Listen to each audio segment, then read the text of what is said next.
Pessoal, saudações. Estamos hoje gravando mais um vídeo que a gente tem produzido aqui nesse canal do Observatório do Sul e Sudeste do Pará. Essa é uma atividade vinculada ao Instituto de Estudos do Trópico Úmido da Universidade Federal do Sul e Sudeste do Pará. E nós temos feito sempre uma dinâmica em que a gente traz um vídeo que já foi publicado essa semana sobre a semana epidemiológica que passou. Portanto, o vídeo anterior a esse que você assistiu no canal tem a ver com a última semana de estudos e análises que fizemos sobre a Covid na região, na nossa região e também no estado.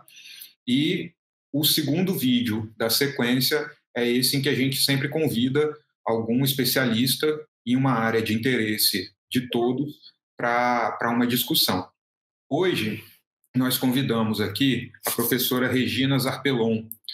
A professora Regina, ela é professora do curso de Direito da Unifespa, no campus de Marabá.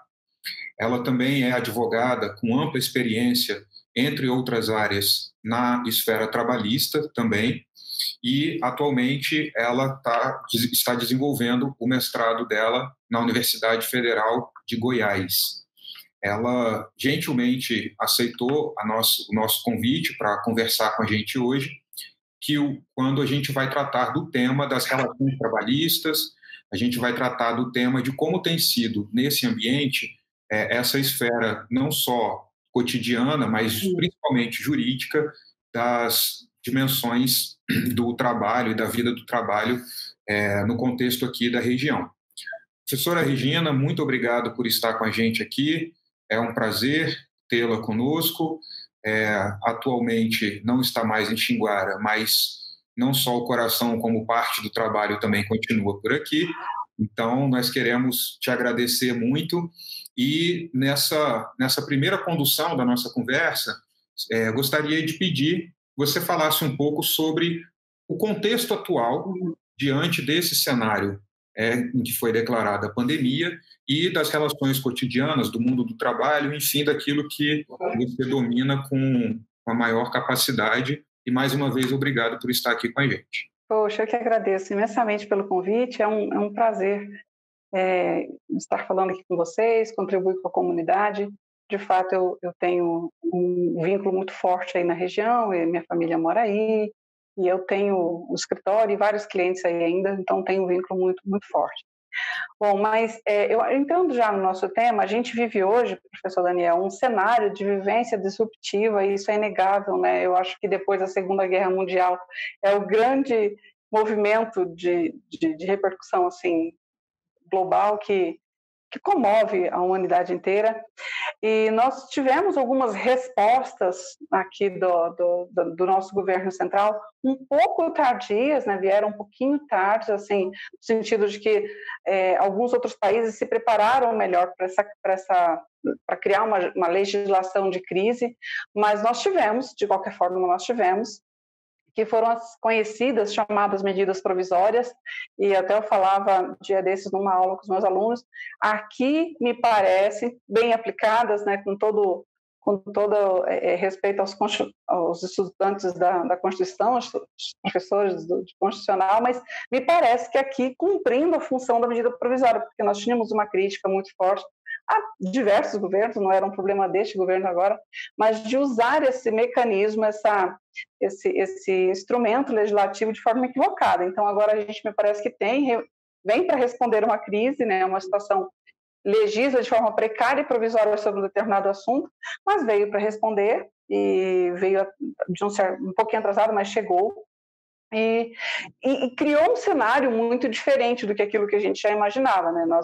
Nós tivemos aqui medidas provisórias que criaram regras de suspensão do contrato, de regras de redução de salário e de jornada, regras de teletrabalho, de trabalho fora do estabelecimento empresarial, né, chamado home office. Na verdade, home office é uma espécie de teletrabalho gênero. Então, a gente teve um contexto inteiro aí de legislação de crise, vamos dizer assim, que está sendo aplicado, né?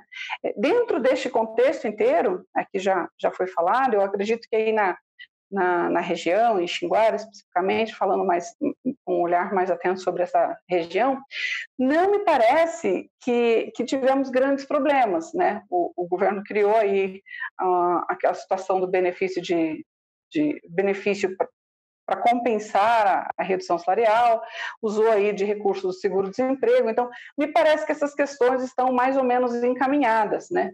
Não sem alguma crítica, porque, no primeiro momento, o governo central, no primeiro momento mesmo, que gerou essas medidas, a primeira dela foi a 927, ele trazia uma regra muito, muito estranha. O professor, ele só apenas suspendia os contratos de trabalho. E isso gerou uma repercussão tão grande, seja da comunidade do direito do trabalho, que estuda, né, ou seja mesmo da própria população, da imprensa, enfim, gerou uma repercussão tão grande que naquele mesmo dia, eu me lembro, até falo recente passado, mas eu me lembro, que pelo Twitter foi publicada então, a informação do governo central de que o Planalto resolveu voltar atrás, né? E não, a gente vai regular melhor. Então, revogou ali por um ato, a gente brinca, publicado pelo Twitter, depois foi publicado na imprensa oficial, mas pelo Twitter mesmo a gente soube, então, que foi retirado. Então, no primeiro momento, a resposta para a crise foi um pouco tensa. Criou o teletrabalho, né, como nós falamos, criou essa possibilidade do afastamento no primeiro momento para responder essa legislação do isolamento social, mas, quanto ao contrato de trabalho, apenas suspendia. Então, com a crítica muito, muito, de fato, pesada sobre essa estratégia que se mostrou muito equivocada do governo central, logo depois o governo central editou e publicou a medida provisória 936. Essa, sim, regulando um pouco melhor regras como suspensão do contrato de trabalho, né, como nós falamos aqui, suspensão, redução de jornada, redução de salário e outros mecanismos que estruturaram melhor esse momento de crise. Mas eu considero essa uma vitória, porque, assim, foi o não se calar diante daquele absurdo que era apenas a suspensão do contrato de trabalho, porque me parece, e há muitos outros estudiosos, isso foi publicado incansavelmente, me parece que a ideia inicial era essa, apenas suspender. E isso gerava um caos inimaginável, né? Que estabelece aquela falsa simetria, né, de que patrões e empregados eles estão em condições de igualdade de negociar numa situação de exceção como essa, né? Não estão, né? Não estão. Na verdade, existe uma nota clássica do direito do trabalho, vamos chamar assim, que é a identificação da hipossuficiência. O que é hipossuficiência? Quando uma das partes não está, ou ela está em condição muito desigual da outra. E quando a gente usa isso no direito do trabalho, a gente é muito facilmente criticado, dizendo o empregado é sempre protegido. Não é bem assim. Na verdade, eu gosto muito de fazer isso, e eu faço isso bastante nesses ambientes de debate, eu gosto de comparar a questão com o direito do consumidor. Veja só, a legislação nossa do consumidor diz que o consumidor é hipossuficiente em relação ao fornecedor. Então, se eu vou comprar um computador, por exemplo, e aí até aconteceu isso comigo mesmo. Eu queria um computador bem potente, mas eu não entendia nada disso. Eu acabei comprando uma coisa bem ruim. Mas é porque eu não entendia. E segundo a legislação nossa, consumerista, né, que a gente chama, a legislação do consumidor, eu devo ser considerado hipossuficiente em relação a este consumidor. Este fornecedor deveria me orientar, deveria me dizer que aquele computador não era o que eu estava precisando. Só que essa proteção que existe para o consumidor, a gente aceita de bom grado. Até porque a modernização da legislação do consumidor aqui no Brasil, ela está intimamente ligada à pressão internacional, né? A gente foi fazendo acordos internacionais, então é uma exigência, vamos dizer assim, dessas alianças que foram se formando, até para a gente poder estar nesse mundo globalizado. Agora, quando a gente fala isso do ponto de vista do direito do trabalho, Ah, Deus me livre. Aí a gente tem críticas de todos os lados. Mas é uma nota clássica. A hipossuficiência é uma nota clássica de direito do trabalho e existe um princípio muito básico aí, que a gente sempre repete na sala de aula, que a liberdade escraviza e a lei liberta. Nessa síntese, vamos dizer assim, é necessário para a gente entender por que não dá para patrão e empregados negociarem livremente, né? E, apesar disso, na 936, que foi a MP logo depois da 927, ficou estabelecida, na medida provisória 936, ficou estabelecido que o patrão deveria negociar diretamente com o empregado. Nós já temos esse precedente lá na reforma trabalhista, na reforma trabalhista houve uma, vamos dizer assim, uma graduação dizendo quais empregados poderiam negociar diretamente com seus patrões, e aí criou-se uma faixa salarial, criou-se um nível de escolaridade aí para distinguir, mas ainda prevalecia a ideia de que a negociação deveria ser pelo sindicato, deveria ser coletiva, né? Isso na 936 foi completamente ignorado, e o que é pior, professor Daniel, com o aval do STF, porque numa sede de julgamento liminar, ele disse que sim, poderia sim haver essa negociação sem os sindicatos. Então, a gente sabe que essa negociação aí, de um certo modo, quando o STF fez isso, ele estava pensando num cenário de garantir minimamente uma segurança jurídica, porque a gente estava no meio de uma pandemia, mas é justamente no meio de uma pandemia, no meio de uma crise, que a gente precisava da firmeza da norma. E o que é muito estranho, isso está na Constituição desde 88.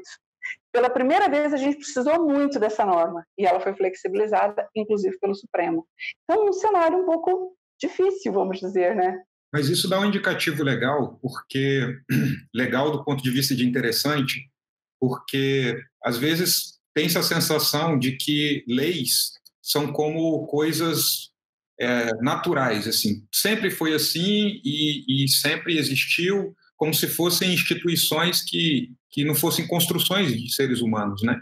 Então, na medida que a liberdade escraviza, mas a lei liberta, está dentro dessa frase a ideia de que a mobilização das pessoas em torno de condições de vida, quando se articulam e lutam por uma situação, é possível, então, que, de fato, essa lei construída coletivamente liberte novamente. Sim, sim. E aqui, neste contexto, especificamente do direito do trabalho, ela serve para a gente entender qual é a moldura da proteção ao trabalhador, né? A gente precisa observar o mínimo que está previsto em lei, porque, do contrário, a gente teria uma exploração absurda. E, quando eu falo isso, eu sempre gosto de frisar que esse contexto de proteção, de criação de direitos mínimos para o trabalhador, né, que foi tão bem moldada na Constituição de 88, ela serve muito, muito bem, como sempre serviu, ao capitalismo. Porque quando você tem pessoas que têm minimamente direitos, como férias, 13º, FGTS, você tem pessoas com renda garantida e você tem, naturalmente, consumidores, né? E não interessa um capitalismo que você não tem um mercado consumidor para ele. Então, é algo que a gente, de repente, como sociedade, precisa amadurecer um pouquinho, para talvez tirar alguns ranços, alguns equívocos que ainda existe em parte do empresariado brasileiro. Eu digo parte, porque eu sei que tem uma parte muito evoluída, né, muito tranquila, mas uma parte, e talvez seja maior, ainda tem muito ranço quanto a isso, ainda tem muito preconceito, e talvez precise andar um pouco esses caminhos, trilhar esses caminhos. Professora Regina, eu te agradeço também, né, a participação aqui com a gente. E eu vou te pedir para ajudar a gente a entender um pouco, né, nós que não somos da área, o que está acontecendo, né, de diferente nesse contexto do Covid-19, né, no âmbito do trabalho, do direito trabalhista, né? Eu pergunto no sentido assim, obviamente deve haver, né, um fluxo, né, normal que vocês, advogados, vocês que estão lá atuando, consideram aquele fluxo normal de situações que aparecem durante o contexto tradicional, né, que estamos, né? Porém, né, nesse período agora, né, eu posso supor, né, uma hipótese de que houve uma variação, né, interessante aí de que tipo de causas está aparecendo mais, né, isso tanto qualitativamente, né, causas diferentes que antes não eram tão corriqueiras que podem estar aparecendo, e quantitativamente também, né, talvez mais causas estejam aparecendo, em função, inclusive, por essa medida provisória 936 que você citou. Então, se você pudesse fazer para nós um pouco esse paralelo, assim, de o que durante essa pandemia trouxe de novo dentro da seara aí do direito trabalhista. Professor, o que eu tenho visto, como eu tenho visto, assim, não dá para a gente falar ainda de números. Eu gosto muito de números, assim, eu sou apaixonada realmente por relatórios, por dados, porque eles nos dão mais do que impressão, eles nos dão informações, né, valiosas. Existe um documento produzido pelo Conselho Nacional de Justiça, que é um conselho que, de uma certa forma, fiscaliza as atividades do judiciário em todo o país. Esse documento é produzido anualmente. Todos os anos ele levanta esses relatórios, porque hoje praticamente todos os estados modernizaram seus sistemas e o processo é quase totalmente eletrônico, com exceção de um outro estado que ainda está avançando nesse ponto. Então, hoje esses dados são muito fáceis de serem obtidos, né? Com exceção das matérias que transitam em segredo de justiça, que são aquelas matérias mais de família, e que tem dignidade e honra envolvido, ou direitos da personalidade. Pois bem, então a gente não tem ainda como ter esses dados, porque eles são levantados, a gente conhece os dados de 2019, agora em 2020, e só ano que vem nós vamos conhecer os dados. Mas, pelo sentir, pelo que eu tenho visto de conversa, de estudos, de webinars, de lives, desse momento que a gente está vivendo aqui meio afastado, mas conectados nas redes, o que eu tenho visto é que me parece que a tendência, infelizmente, é manter aquilo que o relatório do CNJ já indica, ou seja, que a maioria dos trabalhadores batem a porta da justiça atrás da rescisão do contrato de trabalho. Né? Eu posso depois disponibilizar para a gente publicar, se for o caso, mas eu posso divulgar nas minhas redes também, nos meus canais. Nós temos assim, absurdamente o número de pessoas que vai procurar a justiça do trabalho. A primeira demanda é a rescisão do contrato.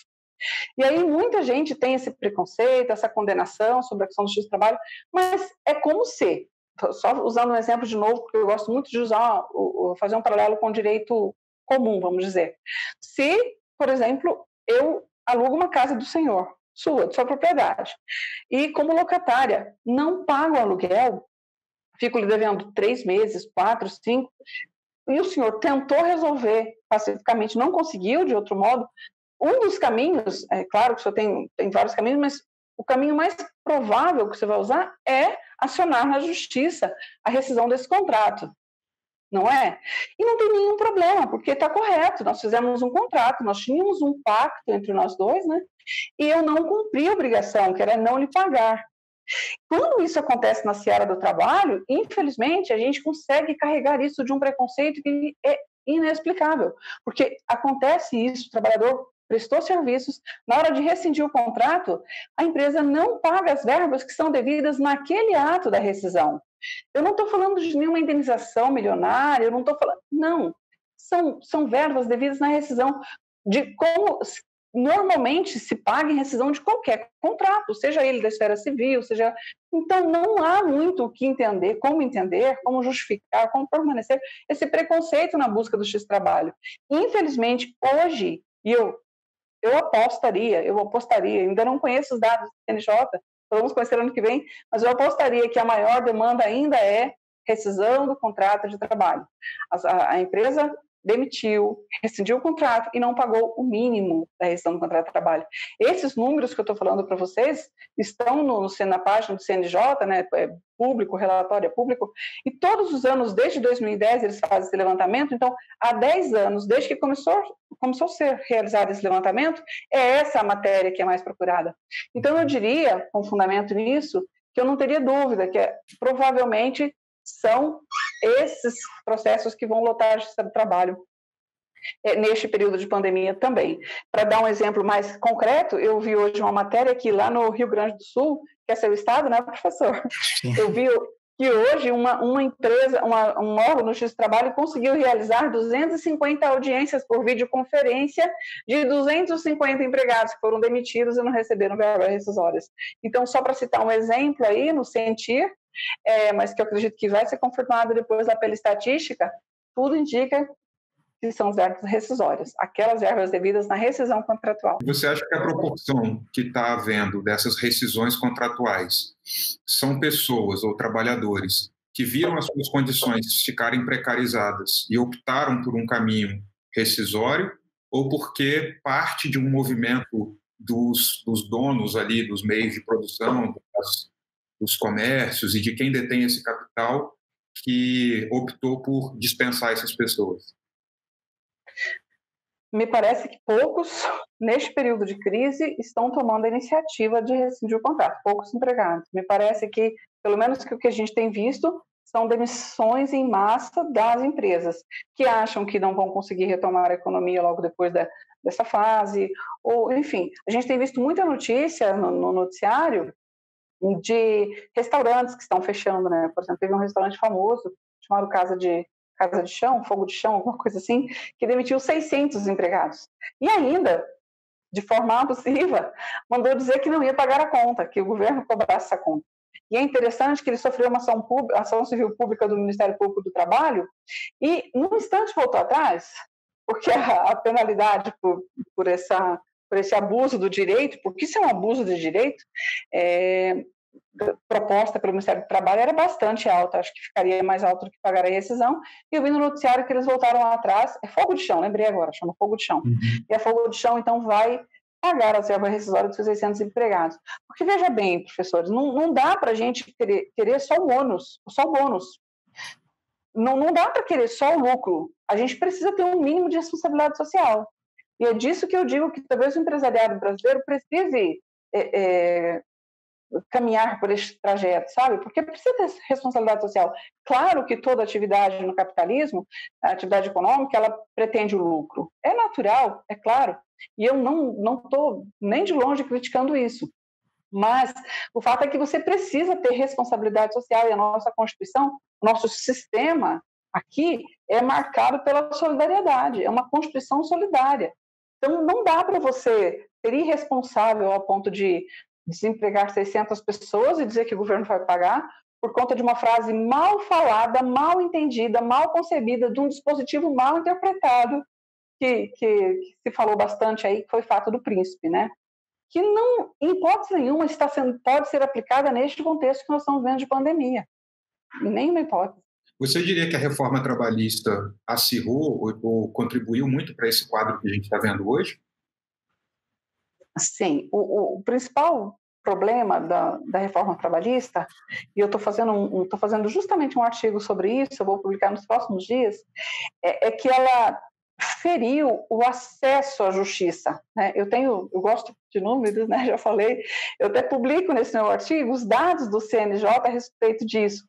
Então, o CNJ mostra uma queda, assim, muito importante no acesso ao judiciário no ano de 2017, por exemplo, quando vigia a legislação anterior, e em queda frontal nos anos de 2018 e 2019. Já é bastante nítida essa queda. Então, o principal problema da reforma trabalhista, nós temos alguns pontos de direito material. Direito material que a gente fala é aquele direito que regula mesmo o direito objetivo da pessoa, tipo férias, 10º, mas o principal problema foi afetar o direito processual, o direito ao acesso à justiça, né? Criando aí custas e criando, inclusive, uma condição para custas diferente da pessoa que quer acessar o judiciário comum.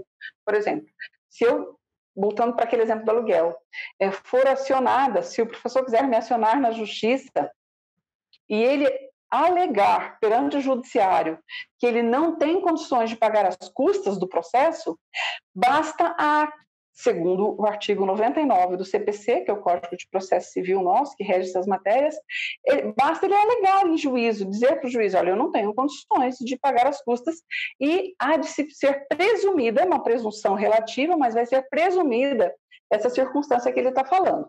Se um trabalhador for a juízo hoje e dizer, eu quero processar meu patrão porque eu não recebi verbas rescisórias, ele precisa, professor, provar, então, que ele não recebe até um teto que o legislador lá estabeleceu, né, que é relacionado aos benefícios da Previdência Social, ele precisa provar que está recebendo abaixo daquele valor para poder acessar a justiça gratuita. Ou seja, na mesma sessão legislativa, porque essa regra que eu expliquei, que eu falei para vocês, que é o Código de Processo Civil, ela é vigente desde 2015. Então, na mesma sessão legislativa, eu tenho uma regra dizendo que a pessoa pode ir no direito comum, alegar que não tem condições de pagar as custas, e o juiz terá que presumir que ele falou isso e é verdadeiro, e eu terei, no processo do trabalho, um trabalhador que vai a juízo, mas tem que provar que faz jus aquele benefício da justiça gratuita. Ou seja, criou uma regra de desigualdade que fere a própria Constituição Federal, né? Fere um princípio aí da isonomia estabelecido de forma muito clara lá no artigo 5º da Constituição Federal. Então, é um contexto que a gente vê, assim, a reforma trabalhista realmente, a gente chama de reforma da vingança. É como se ela quisesse se vingar do trabalhador, e por conta de todos esses princípios que informam o direito, e eu já falei nos momentos iniciais da nossa conversa. É um absurdo, né? Professor, acho que você tocou num ponto que eu acho que é importante a gente pontuar, né? Porque tem um certo ranço de parte do empresariado com o direito do trabalhador, né? E isso se vende como um empecilho, né, para o empreendedor, né?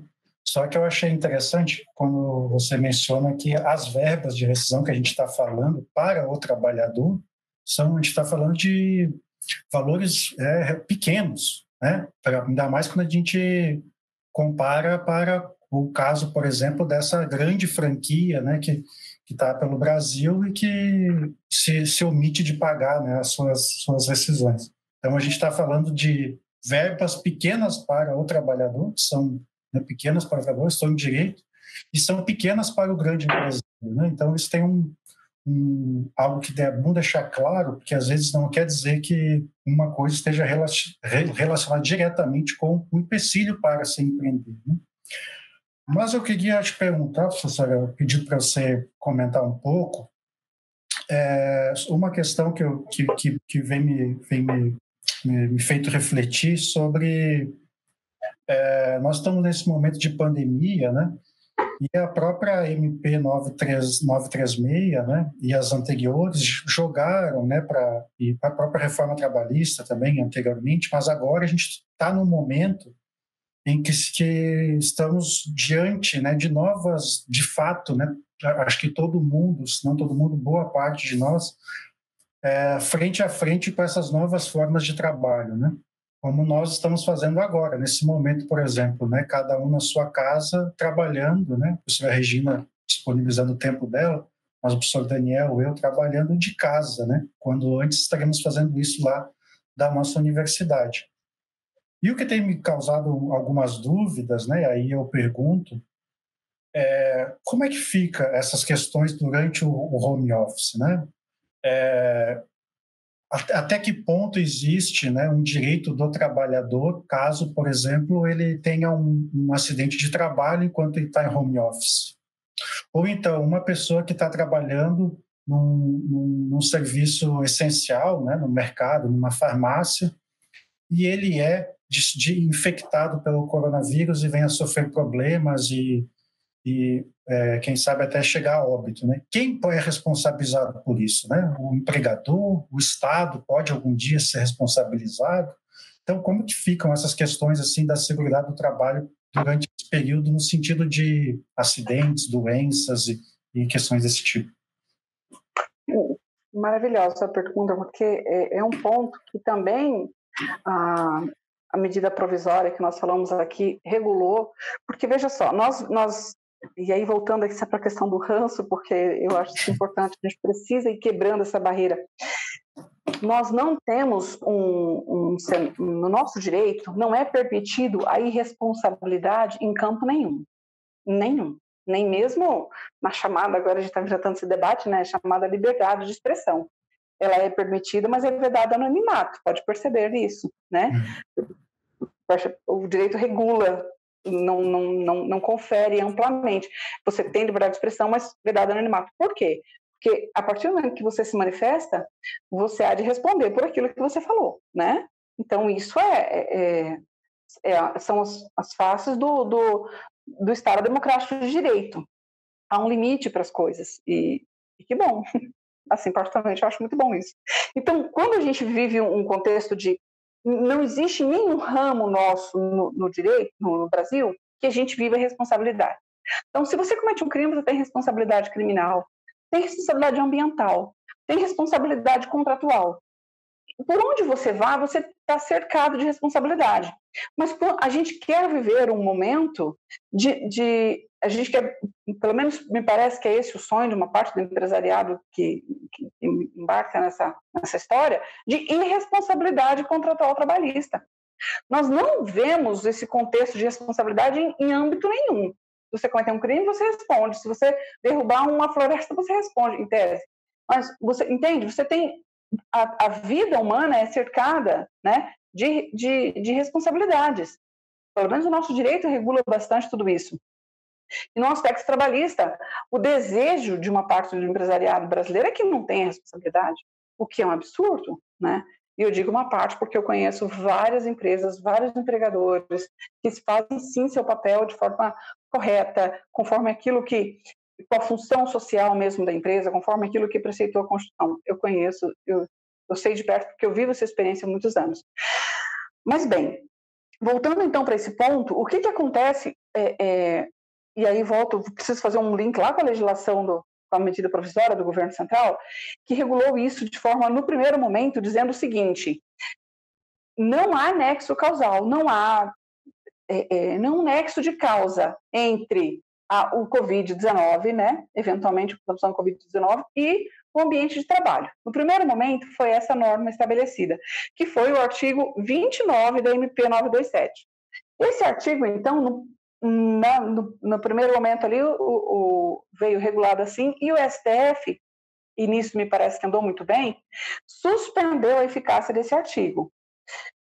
E aí houve uma discussão muito grande aqui no nosso meio, né, dos estudiosos, pessoal que se dedica bastante a isso, dizendo, poxa, o STF não precisava dizer isso, porque, enfim, deixa eu explicar um pouco melhor como que isso funcionou. O legislador, primeiro, a legislação que nós já tínhamos anterior a esse problema de Covid-19, isso tudo, nós já tínhamos uma legislação que repousa lá na Lei da Previdência Social, que é a Lei 8.213, ela dizia que casos de endemia não são considerados ocupacionais, ou seja, não tem nexo de causalidade nenhum, não tem nenhum nexo com o trabalho, o ambiente de trabalho. Isso as endemias. Então, me parece que, quando o governo fez a MP 927, essa a intenção que me pareceu demonstrar, ele quis dar à pandemia o mesmo tratamento que o nosso legislador ordinário tinha dado para a endemia. Muito bem. Só que, neste primeiro momento, o que a gente viu? As regras de isolamento social, elas foram seguindo alguns critérios, de forma que os trabalhadores considerados atividades essenciais não puderam ficar em casa. Não é isso que aconteceu? Então, nós tínhamos, por exemplo, atendentes de posto, atendentes de supermercado, atendentes de farmácias e várias outras indústrias, principalmente aquelas ligadas ao alimento, que foram consideradas atividades essenciais e não pararam. Nem mesmo naqueles casos mais graves mesmo de bloqueio de movimentação das pessoas, né, que alguns estados experimentaram, inclusive o estado do Pará. Pois bem, neste contexto, se algumas pessoas consideradas trabalhadoras essenciais, estavam saindo das suas casas, saindo do seu movimento, do seu isolamento social, para estabelecerem contato com outras pessoas, elas estavam naturalmente se expondo a um risco maior do que aqueles que ficaram em casa. Então, pareceu, e esse tem sido o consenso mais ou menos firmado entre os estudiosos desse ramo do direito, que não se poderia comparar a pandemia com a endemia, porque na endemia não há regra de restrição de mobilidade social, e na pandemia houve. E na regra de restrição de mobilidade social, que houve na pandemia, algumas exceções foram abertas para esses trabalhadores essenciais. Portanto, eles estavam mais expostos aos riscos do que os que não foram. Daí porque me parece que o Supremo, e nisso a maioria concorda, fez muito bem em suspender a eficácia do artigo 29 da MP 927, porque lá, no primeiro momento, o trabalhador teria, só para traduzir em uma frase mais tranquila, o trabalhador teria que provar que a contaminação ocorreu no trabalho. E com a suspensão dessa regra, hoje nós temos um outro cenário. A empresa é que vai provar que a contaminação não ocorreu no trabalho. E aí a gente tem indagações muito interessantes, do tipo, poxa, mas se ele usa o transporte público, pode ser que ele se contaminou no transporte público, pode ser que na casa dele tinha alguém doente, pode ser, mas este ônus não está mais com o empregado, está com o empregador. Daí porque eu acho muito relevante essa fala, porque no contexto aí da Unifespa, né, principalmente aí onde nós estamos falando, onde vocês estão falando em Xinguara, nós temos várias empresas que aglomeram pessoas todos os dias para trabalhar, em grande número. Na verdade, se a gente for pegar fazer um recorte ali geográfico entre São Félix, Xingu e Marabá, mais ou menos ali essa região onde a Unifespa tem vários campos, você vai perceber que tem várias empresas, incipiente, mas já tem várias indústrias que estão ali vinculadas, de uma certa forma, ao agronegócio, né? De abate de bovinos, de aproveitamento de subprodutos. E essas empresas levam todos os dias, por conta que nessa região, exceto Marabá, não existe transporte público regular, não existe transporte público oficial, vamos dizer assim, levam todos os dias os seus trabalhadores em ônibus. Então, até na condução desse transporte, eles estão com risco mais acentuado. E nós temos, só para não ficar aqui em hipóteses, nós temos casos concretos de contaminação de grande porte, de grande repercussão em indústrias frigoríficas. E aí, pelo menos 2 exemplos a gente pode citar. Um que aconteceu... Pois não. Antes de entrar no exemplo, eu queria só entender uma questão e encaminhar até pelo perfil mesmo que a gente pretende atingir com o material. Antes do contexto de pandemia, se um trabalhador está no seu espaço de trabalho, independentemente onde ele contraiu a doença, ele teria ou ele tem direito à licença enquanto ele está no meio daquela doença, de um tratamento, enfim, no meio da enfermidade. Nesse contexto de pandemia, a única coisa que mudou é que a contaminação precisa ser provada pelo estabelecimento ou não mudou nada? Esse ponto que eu acho que poderia ficar bem evidente para a gente entender o antes e o depois. Legal. Sim, olha só, não mudou nada. A MP pretendia mudar, o STF cassou. Então, só para fazer um resumo legal, assim, não mudou nada. Quando o trabalhador... e veja só, porque nós estamos falando de uma doença que talvez não tenha grandes repercussões. É certo que pode levar à morte, mas também não é como um acidente de trabalho que pode deixar sequelas e a pessoa não mais trabalhar. Então, tem que ser analisado ali no caso concreto, quais as sequelas que porventura deixou.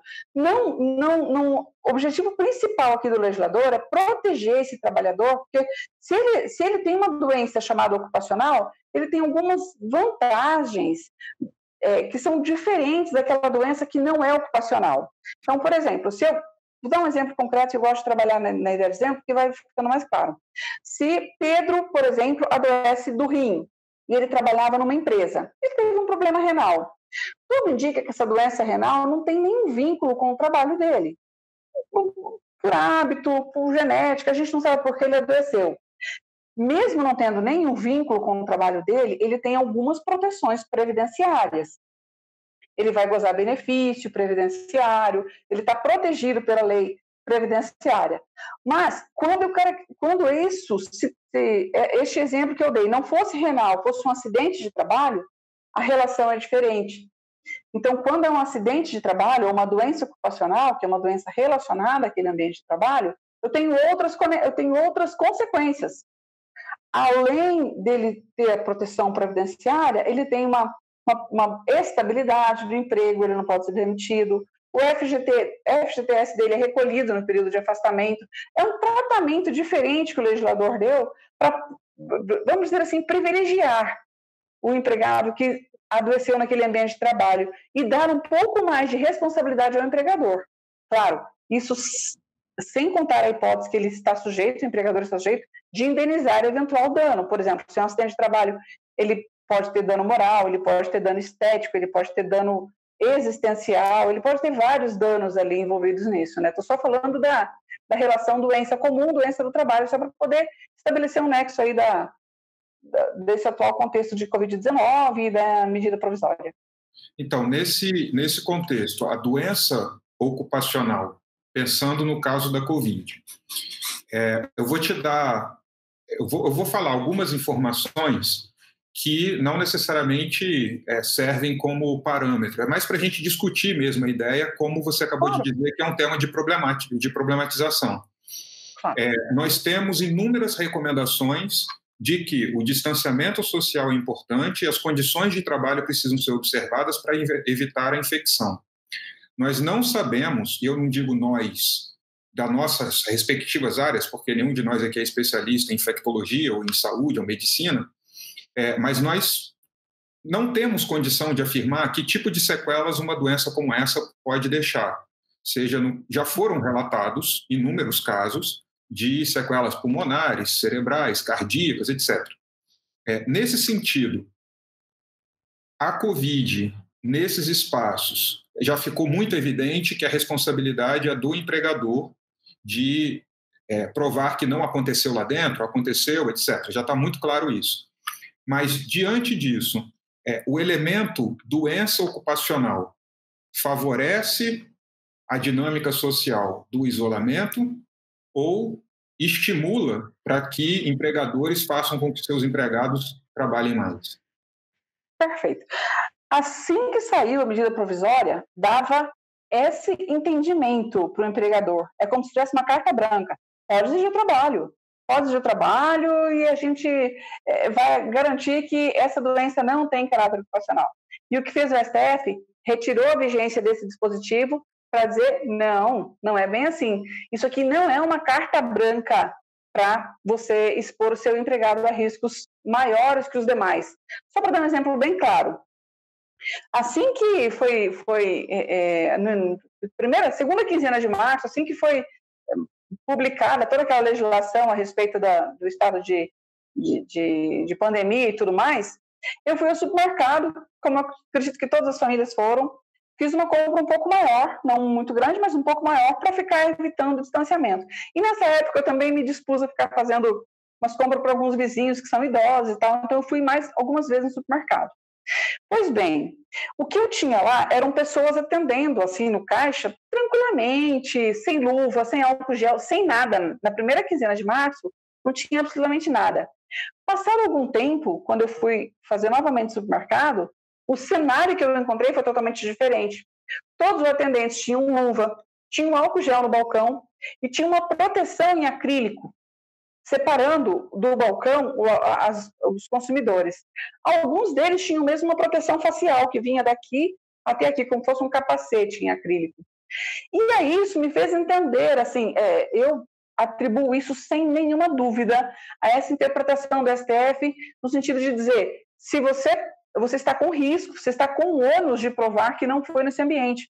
Se você está numa atividade que exige que o trabalhador venha se expor e se expõe ao público, você deve proteger, você deve tomar todas as cautelas possíveis, porque existe um regramento geral, nosso país é rico em normas de proteção a todos os riscos que você possa imaginar. A gente tem uma legislação bem ampla, bem suficiente, mas nós não tínhamos na legislação uma previsão como essa. Como fazer no caso de pandemia, de uma gripe?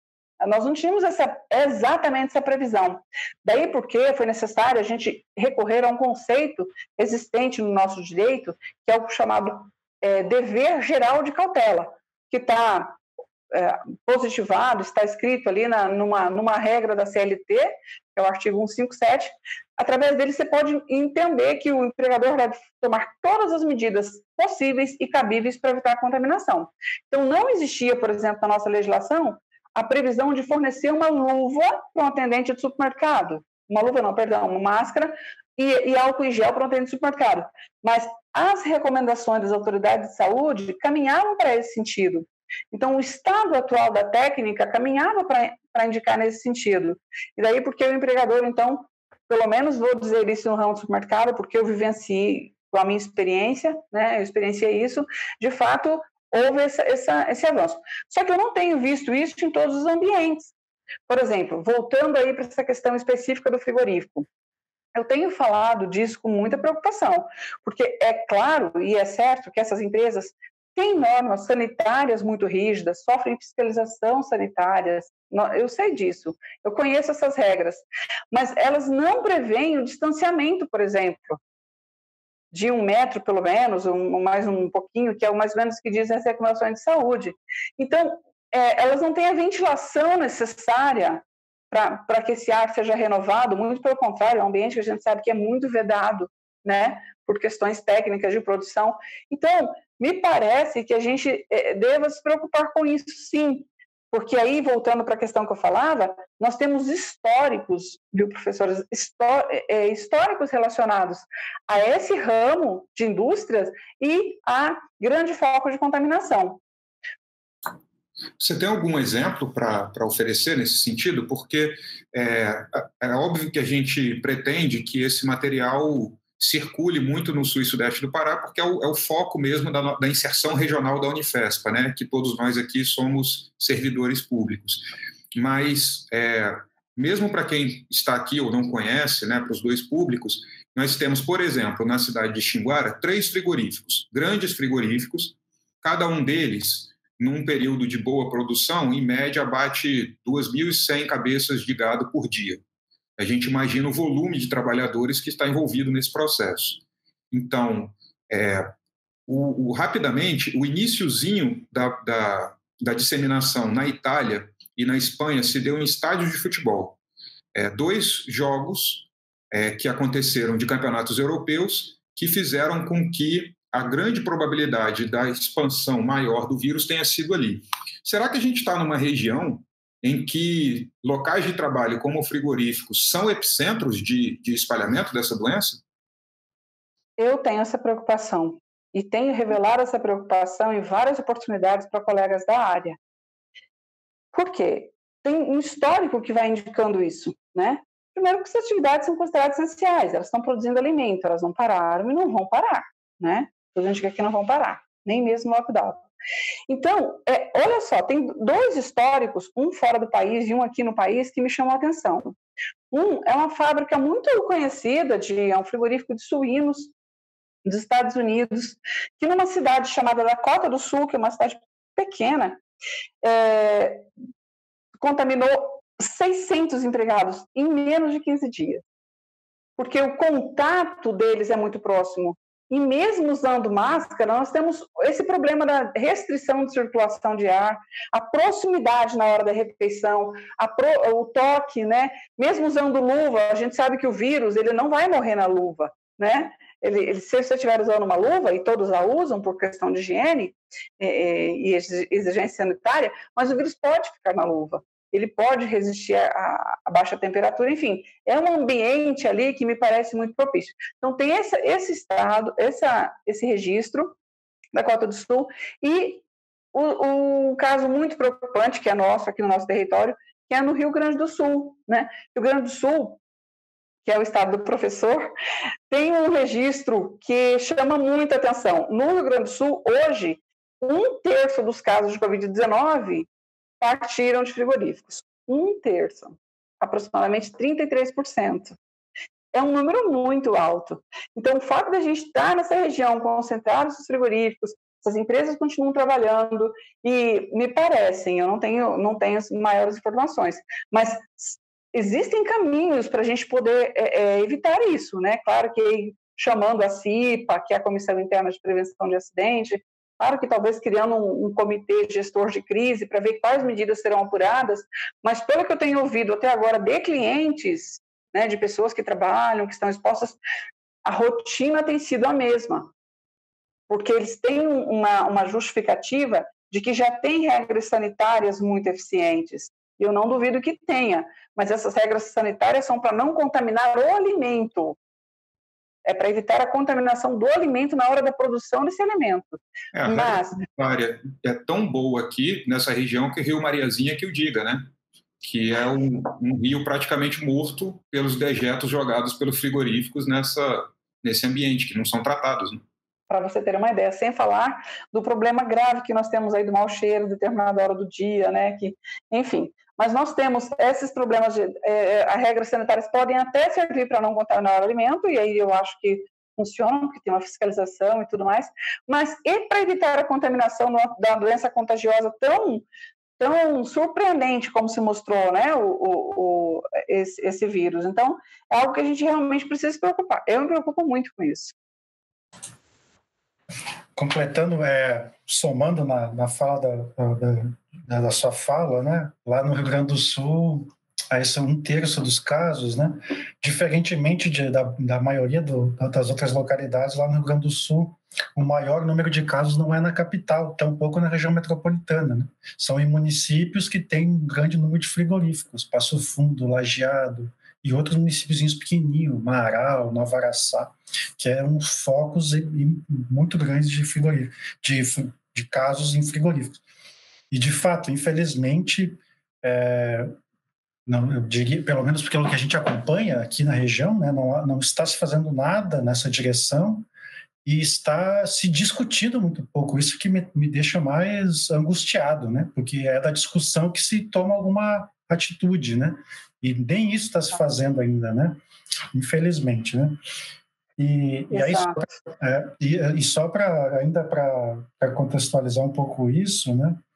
É nesses momentos de crise, né, que a gente está vendo da pandemia, que as fronteiras políticas parece que elas se tornam mais fortes, né, nos países, né? É o protecionismo americano, a China definindo para quem que ela vai exportar protetor de saúde, os protetores, né, os EPIs.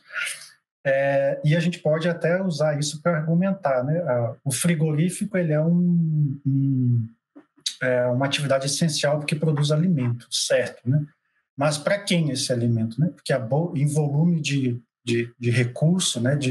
Do que a maior parte do que é produzido aqui não é para ser consumido aqui no Brasil, né? Ela é exportação, né? Então acho que há frigoríficos e frigoríficos ainda, né? Esse é outro elemento que talvez uma discussão possa ser também incorporado, né? Porque se está se justificando a sua atividade porque é um elemento essencial para gerar alimento para a população, não é para a população brasileira.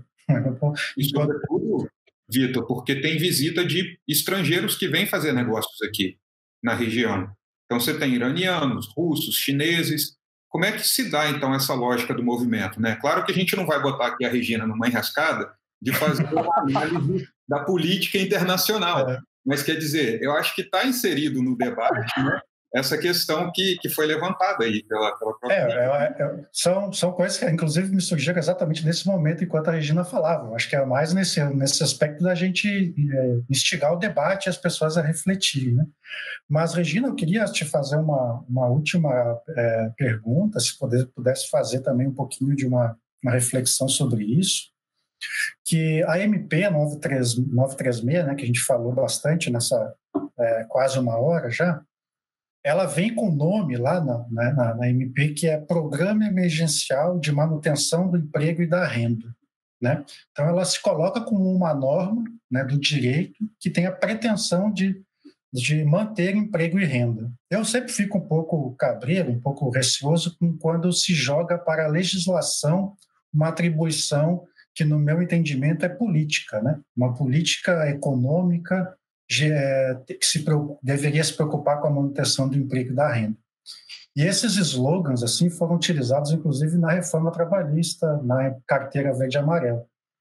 Como é que você do direito percebe você do direito trabalhista ainda, né? Porque isso carrega junto muito a flexibilização, a fragilização das normas trabalhistas, né? Como é que você vê essa situação? Como é que você reflete sobre isso? Pudesse falar um pouquinho para a gente?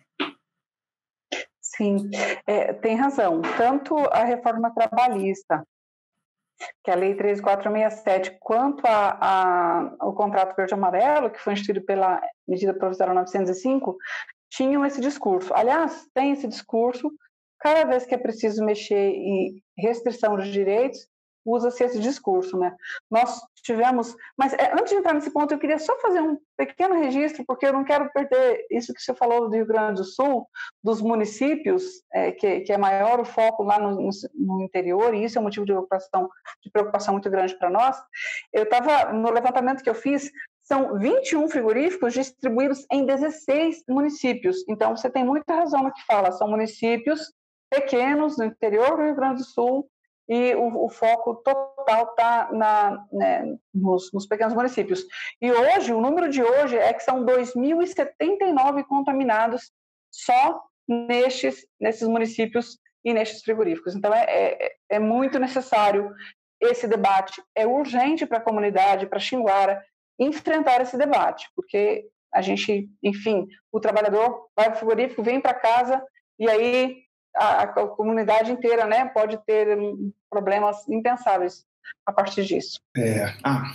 Então, Regina, também tem um dado que você estava explicando para a gente já agora há pouco, ao longo das reflexões que foram sendo desenvolvidas, que existe a responsabilidade do empregador no sentido de proteger os seus funcionários, porque será acionada a sua responsabilidade, caso aconteça alguma eventualidade, e também do próprio empregado no sentido de proteger a si mesmo e de reivindicar esse tipo de proteção, né? Isso me parece um dado que é objetivo bastante importante da gente destacar, né? Muito, muito, muito importante você ter falado nisso, porque nós somos signatários, o Brasil é signatário de uma convenção que é muito, a Convenção 155 da OIT, que é muito diligente nessas questões de proteção do ambiente de trabalho e tudo mais. E nela há uma previsão de o trabalhador suspender, caso queira, o contrato se ele vê que está em condições de risco. Então, nós temos pelo menos dois caminhos, e aqui me parece que é uma suspensão remunerada, porque ele está numa situação de risco, o empregador não toma medidas para protegê-lo, então ele pode sim pedir a suspensão desse contrato, fundado nessa convenção de que o país é signatário, que é a Convenção 155 da OIT. Então tem esse caminho, e tem um outro caminho que eu já tinha, até aconselhei alguns clientes, a entrar com uma rescisão direta do contrato de trabalho, se o empregador de fato está ali oferecendo risco, né, com a sua atividade, e não toma aquelas medidas de prevenção que são necessárias e que todo mundo já conhece. Regina, eu queria te agradecer muito mais uma vez.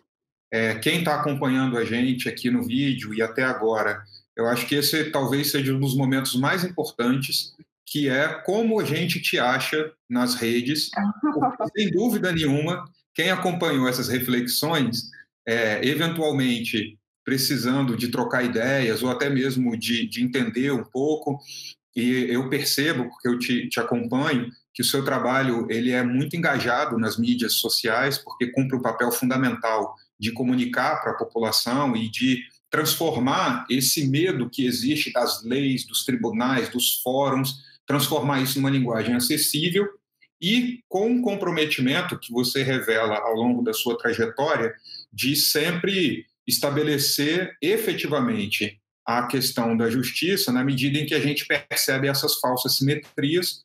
Quando um sistema econômico estabelece essa falsa simetria conscientemente e a sustenta, então nós temos profissionais da sua competência e do seu compromisso social de reverter e lutar contra esse cenário.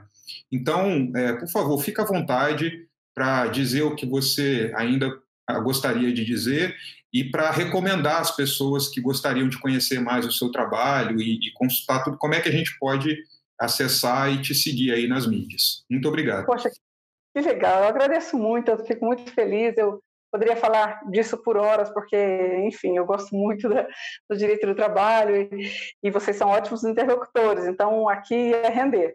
Mas eu fico muito, muito agradecida, eu tenho, de fato, no Instagram eu faço um perfil mais voltado para a capacitação da advocacia, porque eu vejo que a advocacia precisa também se empoderar disso, então eu destino mais para a advocacia, mas também estou no Facebook, @Regina Zarpelon, meu nome, né, é um pouco incomum, é fácil achar, e é um prazer. Nome. Então, é só a pessoa que está vendo na tela, o nome da Regina está aparecendo, então basta que copie esse nome e vá lá no Facebook. Isso, eu estou por lá, vai ser um prazer recebê-los por lá e continuar conversando. E eu quero, mais uma vez, agradecer e parabenizar. Vocês estão fazendo um trabalho fantástico. Eu acho que esse é o principal dever da universidade, se integrar com a comunidade e, enfim, principalmente neste momento de crise que a gente precisa mesmo estabelecer um diálogo social responsável, né, e democrático, todo mundo ser ouvido para a gente encontrar soluções, né? Muito obrigado mais uma vez. Obrigado, Regina, e ao pessoal que nos segue, que está acompanhando o trabalho.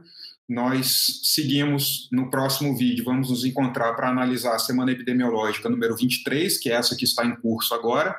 Então, a partir de terça-feira, você vai poder ter acesso a essa nova análise que a gente vai fazer.